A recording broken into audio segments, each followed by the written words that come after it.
Israël, c'est le nom le plus célèbre du monde, le nom qui attire les médias de la planète entière. Comme dit le proverbe américain « No Jews, no Jews ». Mais en réalité, d'où vient ce nom de Israël? Eh bien, le nom de Israël, c'est d'abord un homme. Avant d'être un pays, c'est un homme. C'est le troisième des pères du peuple juif, le troisième patriarche, le fils de Isaac et le petit-fils d'Abraham. Israël, d'abord, n'était pas son premier nom.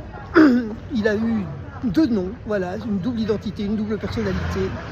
Tout d'abord, il portait le nom de Jacob en français. Dans la traduction, dans la version originale en hébreu, c'est Yaakov. Et puis, il a eu une vie très aventureuse. Il était né, vous savez, il avait un frère jumeau. Et son frère jumeau est sorti le premier du ventre de la maman qui s'appelait Rebecca en français, Rivka en hébreu, dans la version originale. Et il était accroché, il agrippait le talon de son frère aîné. Plus tard, son frère aîné, malheureusement, est devenu un tueur, un voleur, un pilleur, un violeur, un vaurien. Et lui, par contre, c'était un véritable saint. Il passait tout son temps dans la synagogue, dans le temple de Dieu, à prier, à méditer, à étudier. Et puis un jour, son grand frère jumeau est rentré de la chasse et de ses pillages et de ses tueries et de ses viols, etc.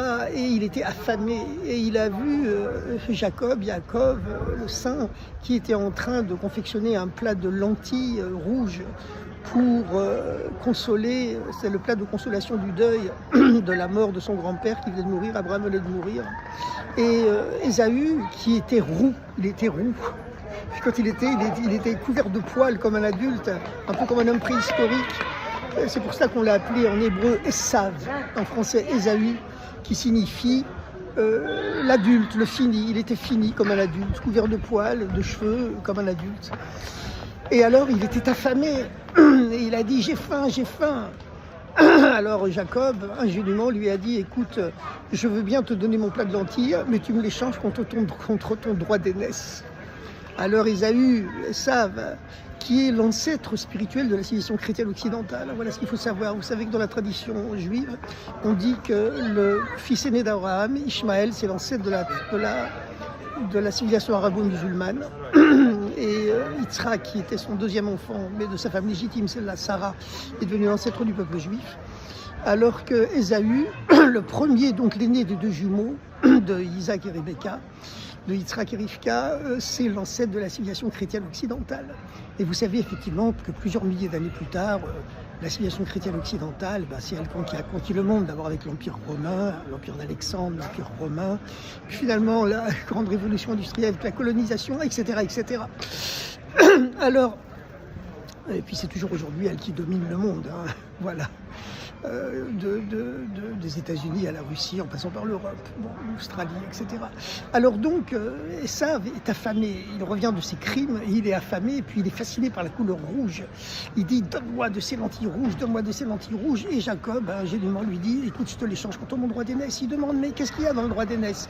Il dit « le droit d'aînesse suppose beaucoup de responsabilités. C'est le prêtre, celui qui doit dire la prière, le rabbin, etc. etc. » Il dit « ah, qu'est-ce que ça ne m'intéresse pas, j'ai trop faim ». Et il a méprisé le droit d'aînesse, il a échangé contre un plat de lentilles. Très bien. Beaucoup plus tard, la maman, Rebecca, voulait bénir son fils Jacob qu'elle préférait. Mais Isaac, le père, qui était devenu aveugle, estimait que c'était l'aîné, le tueur, le voleur, etc., Ésaü. L'ancêtre de la civilisation chrétienne occidentale, c'est lui qui devait recevoir la bénédiction parce que ça pourrait peut-être l'améliorer. Donc il a décidé de bénir, avant de mourir, son fils aîné, le tueur, le violeur et le voleur. Mais Rivka, qui était plus intelligente finalement, mieux inspirée, elle savait que si Esav, Ésaü recevait les bénédictions, il en ferait mauvais usage et ça l'empirerait encore. Il utiliserait les bénédictions pour avoir un surcroît de force et faire encore plus de mal. Donc elle a convaincu son fils Jacob de se revêtir de la fameuse peau de bête qu'affectionnait le fils aîné, le tueur. Et il s'est présenté devant son père en profitant de ce qu'il était aveugle. Il a reçu les bénédictions à sa place. Du coup, Esav, quand il a appris, est devenu fou de rage, fou de jalousie. Et il a décidé de tuer son jeune frère jumeau qui a été obligé de s'enfuir pendant 20 ans à l'étranger, en Mésopotamie, qui était le berceau originel de la famille. Lorsqu'il revient 20 ans plus tard, il a eu 12 enfants, 12 fils, plus une fille. Donc, ce sont les ancêtres des 12 tribus d'Israël. Et il apprend que son frère Ésaü vient à sa rencontre avec une troupe de 400 hommes armés. Il se dit, il va encore me tuer. Donc il se prépare à la guerre, mais il essaye de l'apitoyer en lui envoyant plein de cadeaux. Il prie Dieu. Et alors qu'il reste seul dans la nuit, sur la berge du fleuve qui marque la séparation entre la terre sainte et le reste du monde, un homme l'attaque. Et cet homme, c'est l'ange d'Ésaü, l'ange de la civilisation chrétienne occidentale. Et ils se combattent tous les deux, ils se roulent par terre dans la poussière, ils se battent jusqu'à l'extrémité de leur force. Et au matin, l'ange de Ésaü, de Esav en hébreu, voit qu'il n'a pas réussi à le vaincre. Alors, il lui pince le nerf sciatique. Et malgré la douleur, Yaakov ne lâche pas prise. Et l'ange qui doit remonter au ciel, parce que le matin se lève pour dire la prière du matin avec les autres anges, lui dit « Laisse-moi partir, car l'aube s'est levée. » Et Yaakov lui répond « Je ne te laisserai pas partir tant que tu ne m'as pas béni. » Et l'ange, qui est un ange juif, répond par une question. Il lui demande « Quel est ton nom ?» Il dit « Je m'appelle Yaakov. » Jacob. Yaakov en hébreu signifie le talonneur, celui qui prend tout par derrière, en agrippant le talon comme il était né à gripper au talon de son frère à sa naissance. Et l'ange lui répond, l'ange de Ésaü, de Esav, l'excivilisation chrétienne occidentale, il lui répond « Dorénavant, Jacob ne sera plus ton nom. Ton nom sera Israël, car tu as combattu le divin et les hommes, et tu l'as vaincu. » Et Yaakov dessert son étreinte, l'ange remonte au ciel à sa source.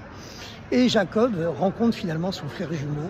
Il se prosterne 7 fois devant lui après lui avoir envoyé plein de cadeaux. Et au dernier moment, Ésaü, qui était venu avec des intentions un peu violentes, est trop ému. Il n'arrive pas à contenir son émotion et il se jette au cou de son frère. Il y a des commentateurs qui disent qu'il essaie de le mordre, de l'égorger avec ses dents, mais finalement il ne l'a pas fait et les deux hommes se sont momentanément réconciliés avant que leur chemin se sépare à nouveau. Maintenant c'est impressionnant parce que l'ange lui a dit, voilà, tu ne t'appelleras plus Yaakov, le talonneur qui prend toutes les choses par derrière, par la ruse, par l'escroquerie, parce que c'était par la ruse qu'il avait d'abord subtilisé le droit d'aînesse, échangé le droit d'aînesse contre le pas de lentilles. Et puis c'était aussi par la ruse, il s'était déguisé dans la peau de bête de son frère aîné pour subtiliser les bénédictions de son père, en profitant de ce qu'il était devenu aveugle. Remarquez, il y a quelque chose de cosmique dans cette interaction. Parce qu'en réalité, Yaakov était la réincarnation de Adam, le premier homme. Et Adam, le premier homme, c'était une âme cosmique universelle qui contenait en lui toutes les âmes de l'humanité destinées à naître jusqu'à la fin des temps. C'est pour ça qu'avec le péché de l'arbre de la connaissance, de l'arbre du bien et du mal, il a fait tomber toute l'humanité. Mais Yaakov, dont les livres de Kabbale disent qu'il était la réincarnation Adam, contenait aussi en lui toutes les âmes de l'humanité destinées à naître plus tard. Mais lui, il devait les relever. Et comme le péché de l'arbre de la connaissance qui avait fait tomber Adam et Ève, c'est par la ruse que le serpent avait réussi à les avoir, à les faire tomber, pas directement, mais par la ruse, eh bien, ce qui était tombé par la ruse ne pouvait être rédimé que par la ruse. Et c'est la raison pour laquelle il a dû ruser pour se déguiser dans la tunique de peau de bête de son frère, le tueur, l'assassin, et puis finalement recevoir les bénédictions à sa place. Et la différence qui existe entre le nom de Jacob et le nom de Israël, elle est extrêmement importante et signifiante. Parce que le mot Yaakov, en hébreu, signifie le talon de l'âme. Tandis que l'anagramme de Israël, en hébreu, c'est lirosh. On peut dire aussi liros.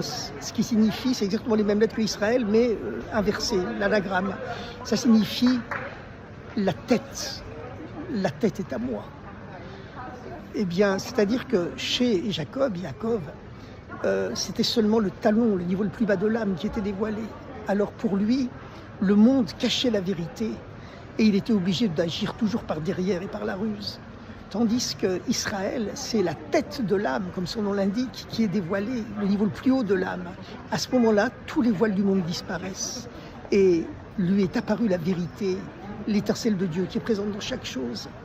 Et c'est la raison pour laquelle l'ange, lorsqu'il a béni Jacob en lui donnant son nouveau nom de Israël, lui dit « Tu t'appelleras Israël, car tu as vaincu le divin et les hommes. » Le divin, c'est-à-dire l'ange, qui est une créature divine.